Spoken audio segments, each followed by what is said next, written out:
আশা করি সবাই ভালো আছো আর আমিও ভালো আছি। মারি কিচেনে সবাইকে স্বাগত আর আন্তরিক শুভেচ্ছা দিয়ে আমি আমার ভিডিওটি স্টার্ট করছি। তো এখন সকালবেলা মেয়েকে নিয়ে পড়তে বসে গেছি। আশিক এখনও ঘুমোচ্ছে, ওঠেনি। আর এমনিতেই অনেক রাত জেগে কাজ করে, তার জন্য আমি ওকে উঠাতেও চাইছি না। একটু ঘুমোচ্ছে তো ঘুমোক। প্রায় রাত 2-2:30 জেগে কাজ করে। এখন প্রজেক্টটা খুব চাপ পড়েছে ওর ওপরে, তার জন্য অনেক রাত হয়ে যায় আজকাল ঘুমোতে। তারপরে সারাদিন রোজা টোজা রেখে টায়ার্ড হয়ে যায়। আজ অবশ্য আমরা কেউ রোজা নেই, আমার একটু শারীরিক প্রবলেমের জন্য আমি 2 রোজা স্কিপ করেছি। তো আমি করিনি, তো ও করেনি, ছেড়ে দিয়েছে। বলি যাই তুলিয়ে দিই। দেরি হয়ে গেছে, মেয়েকে পড়াতে পড়াতে 10:30 বেজে গেছে। আবার ঘরের আমাকে এত কাজকর্ম করতে হবে। গাদাগুচ্ছ জামা কাপড় সব পড়ে আছে, সব গুটাগুটি, খাবার দাবার সব করতে হবে। সকাল সকাল চানটা সেরে নিয়েছি। সকালবেলায় গোসল করলে মনে হয় অনেকটাই হালকা মনে হয়, বলো? গোসল করাও আমার মেয়েদের একটা বড় পার্ট মনে হয়, অনেক একটা ভারী কাজ। তাড়াতাড়ি গোসল করে নিতে পারলেই ভালো। তো আমি সবসময় চেষ্টা করি সকাল সকাল গোসলটা করে নেওয়ার। আর সকালবেলায় গোসল করলে আমাকে যেন একটা রিল্যাক্স ফিল হয়। তারপরে কিচেনে যেতেও ভালো লাগে। বেশিরভাগ সময়টা তো আমি কিচেনেই কাটাই, তাই আমার মনে হয় সকালবেলায় গোসল টোসল করে কিচেনে ঢুকলে আমাকে একটু অনেকটাই ফ্রেশ মনে হয়। তো যাই হোক, বেশিটা আর চেঞ্জ করছি না, খুব একটা খারাপ হয়নি। আর তার জন্য আর এখন বিল্ডিংয়ে না পানির খুব প্রবলেম চলছে, তার জন্য 2-4 দিন ধরে ওয়াশিং মেশিনও চালাইনি, কারণ দারুণ পানির প্রবলেম হচ্ছে। তারপরে ঘর মালিকরাও নেই, আশিকি জলের দেখাশোনাটা করছে। এবার জল না এলে তো ওপরে তুলতে পারবে না, বলো? তার জন্য এখন 2 দিন জামা কাপড়ও কাচিনি, ওইরকমই রেখে দিয়েছি। আর কিচেনে চলে এলাম, ওই ঘরটা গুটিয়ে। কিচেনে অনেকগুলো থালা বাসন পড়ে আছে, এগুলোকেও ধোয়াধুয়ি করে নিব, কারণ কালকে রাতে জল শেষ হয়ে গেছিলো, তো থালা বাসনগুলো কিছুই ধুতে পারিনি। এখন রোজ বিকালবেলা সন্ধ্যাবেলা হচ্ছে, জল শেষ হয়ে যাচ্ছে। আর এটা দেয়ালটা অনেকটাই খারাপ হয়ে গেছে, ওই তরকারি ছিটে পড়ে। তো আমি বলি গ্যাসটাকে নামিয়েই পরিষ্কার করে নিই। প্রায় দিনই আমি করে থাকি, খুব একটা নোংরা থাকে না, কিন্তু দেয়ালগুলো ছিটে পড়ে খারাপ হয়ে যায়। তো বলি যখন করছি তখন গ্যাসটাকে নামিয়েই করে নিই আর কি। তারপরে গ্যাসটাকে ভালো করে মোছামুছি করে নেবো আর কি। তোমরা যে যেখান থেকেই দেখছো আমার ভিডিওগুলি, যদি এতক্ষণ অবধি দেখেছো, এতক্ষণ অবধি আমার সাথে আছো, তো প্লিজ ভিডিওটি কমপ্লিট করো। আর আমার ভিডিওগুলি যদি তোমাদের কোনো অংশ ভালো লেগে থাকে, তো একটি লাইক, কমেন্ট, শেয়ার করে দিও, কারণ তোমার একটি লাইক আমার ভিডিওটিকে আর 5 জনের কাছে পৌঁছে দিতে সাহায্য করবে। আর যারা আমার নতুন ভিউয়ার্স, তারা প্লিজ একটি সাবস্ক্রাইব করে দিও, কারণ তোমার একটি সাবস্ক্রাইব আমার কাছে অনেক মূল্যবান। তাই বলবো একটি সাবস্ক্রাইব করে দিও।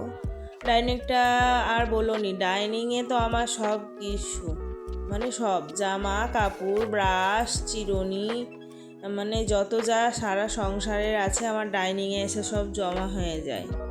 আজকে এই সময় পরিষ্কার করছি, খুব জোর বিকাল অবধি যাবে, হয়তো তাও যাবে না, রাতে আবার খারাপ হয়ে যাবে। তো মেয়ে আমাকে বলছে মাম্মি হেল্প করে দিব। ওরা একটা অভ্যেস জানো তো, ছোট্টবেলা থেকে একদম যেদিন থেকে দাঁড়াতে শিখেছে, গুটি গুটি পায়ে হাঁটতে শিখেছে, সেদিন থেকে, তখন আমি দিল্লিতে থাকতাম, আমি জামা কাপড়গুলো মেলে দিলে ও আমাকে একটে একটে করে ধরিয়ে দিত, ছোট ছোট জামাগুলো যেগুলো ও নিতে পারতো আর কি। ছোট থেকে ও আমাকে হেল্প করতে চায়। মেয়ে মানেই তো তাই, মায়ের প্রতি মায়া, হেল্প করবে মায়ের। ওই জন্য তো প্রত্যেকটা মানুষই চায় যে আমার একটা মেয়ে হোক। আর সত্যি কথা বলতে, ও আমার যখন পেটে ছিল, আমি তখনই আল্লাহকে বলতাম আমার একটি মেয়ে দিও। কেউ যদি আমাকে বলতো তোর ছেলে হবে, আমি তার সামনে আর দ্বিতীয়বার যেতাম না, এত রেগে যেতাম। সত্যি কথা বলতে আমি ওকে অনেক চেয়ে চেয়ে আল্লাহর কাছ থেকে পেয়েছি, কারণ আমি বলেছিলাম আমাকে ছেলে দিও না, মেয়েই দিও। আবার দ্বিতীয় প্ল্যান করছি, তবু আমার মাথায় মেয়েই ঘুরছে, ছেলের কোনো প্ল্যান ঘুরছে না, কারণ মেয়ে আমার এত ভালো লাগে, মেয়ে আমার খুবই ভালো লাগে। তো আজকে রান্না করব আমি লাউয়ের তরকারি, লাউ, ছোলা, আলু দিয়ে ডিম সিদ্ধ রান্না করব। আশিক আমাকে বলেছিল তার নাকি খেতে অনেক মন চেয়েছে, তো আমি বললাম ঠিক আছে তাই করব। আজকে এটাই করে দিই। লাউয়ের রেসিপি তো অনেক রকমভাবে ভুল করে খেয়েছি, এরকম করে খাইনি কখনো। আর আগের দিন বিরিয়ানি খেয়েছিল, তাই একটু প্যাক করে নিয়ে এসেছিলাম, ওইটা বেঁচেছিল। মেয়ে বলে আমাকে ওইটা দিয়ে দাও, তোকে বিরিয়ানিটা ঢেলে দিয়ে দিলাম। 3 জনের 3টে ডিম দিয়েছি গুনে, আর কি জানো একটু কিপটে হয়েছি আমি। আমাদের মতো মধ্যবিত্ত মানুষেরা যদি একটু হিসাব করে না চললেই চারিদিক এলোমেলো গড়বড়ে হয়ে যায়। তাই ভাবছি একটু রুটিনে চলি, বড় এলোমেলো হয়ে যাচ্ছে। আর জীবনে হিসাবটাও একটা বিশাল বড় পার্ট আমি মনে করি আর কি। তো এবার এক এক করে সব মশলা দিয়ে দিব।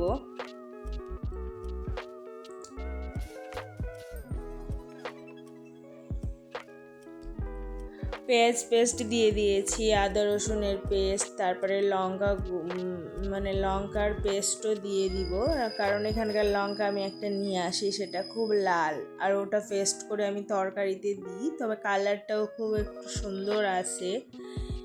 আর গুঁড়ো লঙ্কা তো একটু ক্ষতিকর, তাই এই লঙ্কাটার পেস্ট দিলে একটু শরীরটা ভালো থাকে আর কি। যাই হোক, সব জায়গায় তো এই লঙ্কাটা পাওয়া যায় না, আর যাদের পাওয়া যায় না তারা কাঁচা লঙ্কার পেস্ট ইউজ করবে, খুব ভালো ওটা। তো ভালো করে মশলাটা আমি কষিয়ে নিব। এই যে দেখতে পাচ্ছ হালকা একটু জলও দিয়ে দিয়েছি, যাতে মশলাটা একদম কালো হয়ে পুড়ে না যায়, তার জন্য। এই কত সুন্দর কালার বেরিয়েছে দেখো, আর তেলও ছেড়ে দিয়েছে। যখন মশলায় তেল ছেড়ে দিবে জানবে মশলাটা কষানো হয়ে গেছে।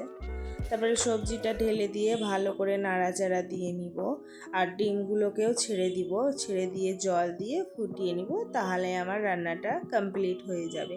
আবার এদিকে তাড়াতাড়ি খেতে দিয়ে আবার বেরোনোর আছে, কারণ ওর স্কুলে যেতে হবে। এখন 1:30 বেজে গেছে, 1:30টার সময় নিয়ে যেতে বলেছিল।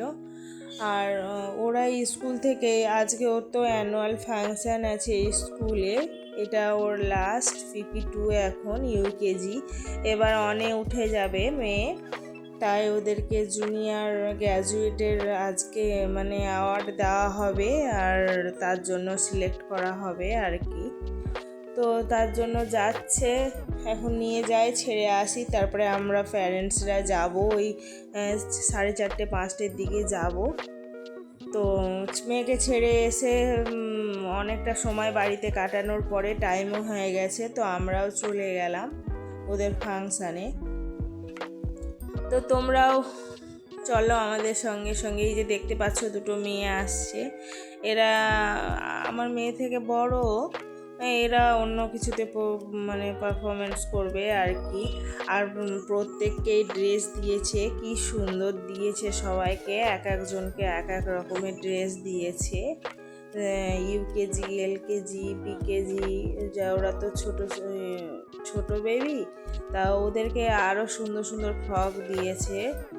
এক একজনের এক এক রকম কস্টিউম। এই যে দেখছো পিঙ্ক কালারের, এরা সিস্টারদেরকে এদেরকে নিয়ে যাচ্ছে আর কি। আর এখানে এরা ড্রোনও ভাড়া করেছিল, ড্রোন দিয়ে ভিডিও তৈরি হচ্ছিল, জানি না পরে দিবে কি। বিশেষ করে স্কুলে যত প্রোগ্রাম হয় ভিডিও হলে প্যারেন্টসদেরকে সেন্ড করে না সেরকম একটা। আর ওই দূরে দেখতে পাচ্ছ কি সুন্দর সুন্দর লাল লাল ড্রেস পরে।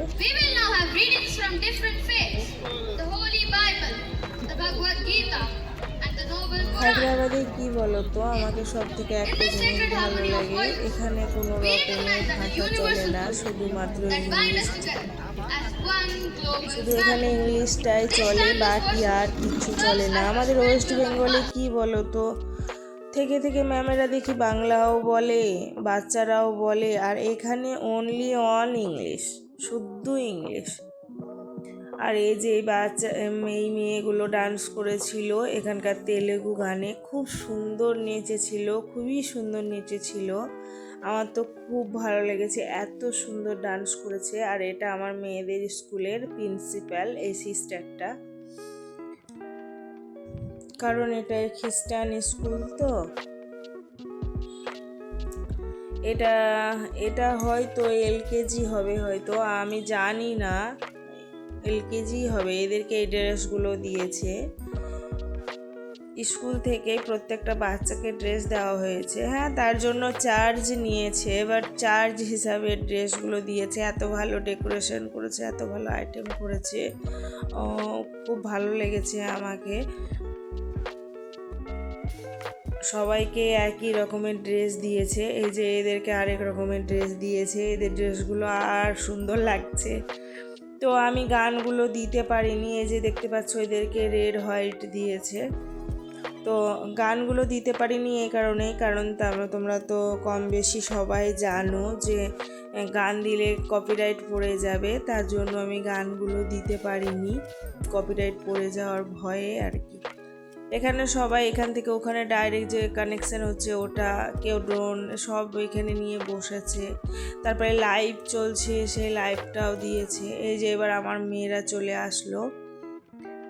আর একটা কথা কি জানো, যখনই কোনো প্রোগ্রাম হবে আমার মেয়ে ঠিক পিছনে গিয়ে চুপটি মেরে ঘুপটি করে বসে যাবে। এত শিখিয়ে পাঠাবো বেটা ফার্স্টে আসবে। আর ও তো খুব ভালো ডান্স করে, ম্যামেও বলে যে আরিফ সাইরা খান খুব ভালো করে ডান্স করে, কিন্তু কোনোবার দেখতেই পাওয়া যায় না ওই লাস্টের কারণে। ওই বড়গুলো প্রথমে থাকবে, ও লাস্টে চলে যাবে, দেখছো, দেখতেই পাওয়া যাচ্ছে না।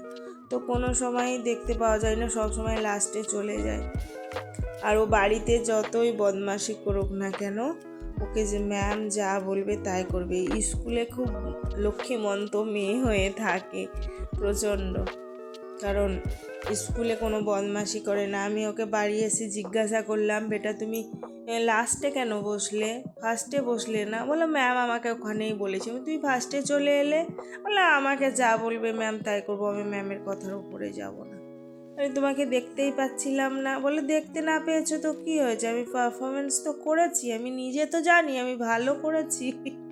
এত কথা শিখেছে না, আবার আমাকে বলে যে আমি এত কথা কেন বলি জানো, কারণ তুমি তো অত বলতে জানো না, তাই আমি তোমাকে বলে হেল্প করি। আজকাল আবার একটু বাংলা বলতেও শিখেছে জানো, ভুল ভাল টেরা বেকা করে কি সুন্দর বাংলা বলে, বাট বাংলা বলবে একদম পিওর বাংলা। যাই হোক, ভালো হয়েছে জানো, গ্রামে গেলে কারোর সঙ্গে কথা বলতে পারছিল না, কেউ ওর কথা বুঝতে পারছিল না, বাংলাটা শিখেছে, ভালো হয়েছে, সবারই সঙ্গে কথা বলতে পারে, সবাই ওর সঙ্গে কথা বলতে পারে। সচরাচর আমাদের তো সবাই অত ইংলিশ কেউ জানে না বলো, সবাই তো বেঙ্গলি, সবাই তো বাঙালি, তাই বাংলায় সব কথা বলে। তো খুব প্রবলেম হতো, ওর সঙ্গে কেউ কথা বলতে পারতো না। তো যাই হোক, এখন বাংলাটা বলতে পারছে, খুব ভালো লাগছে যে বাংলা বলতে পারছে। আবার এখন দেখি একটু একটু করে হিন্দিও বলে, বাবা। বলি বেশ ভালো বাবা, শেখো সব কিছু ভাষারই প্রয়োজন আছে।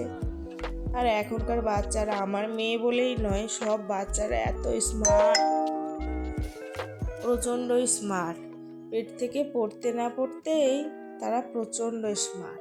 এটা আরেকটা দেখো, এটা ব্ল্যাক রেডের মধ্যে।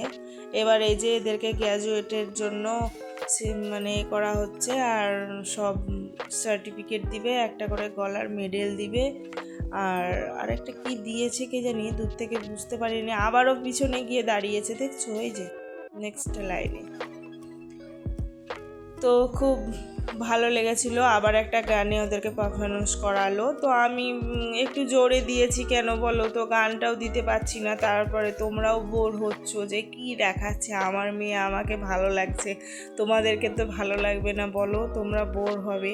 আর আমি এখনও এতটাও জায়গা করতে পারিনি যে তোমরা আমাকে কেউ এত ভালোবাসো, যে এতক্ষণ ধরে আমার অপেক্ষা করে ভিডিও দেখবে।